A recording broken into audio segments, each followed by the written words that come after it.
Well, vaccines aren't just for kids. Today's Good to Know segment is about shots you need as an adult. So the HuffPost put together this list. First up, the Tdap vaccine.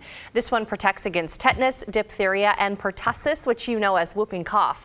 The CDC says you should get this vaccine now if you didn't as a kid, and then get a booster shot every 10 years. Next up is the HPV vaccine called Gardasil. It reduces your risk of contracting HPV and also lowers your chance of cervical cancer. The shingles vaccine is another one. The CDC specifically recommends one called Shingrix. It says it's 90% effective. It's given in 2 doses across several months. Now, there are 2 types of the pneumococcal vaccine, which can help prevent pneumonia and meningitis.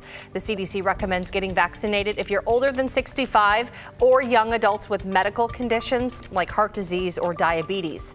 And lastly, the flu vaccine. Doctors say this one has one of the lower immunization rates, particularly because people think it'll cause the flu, which it won't. You can get this one every year, and right now is peak flu season, so it's just a good reminder to get that shot.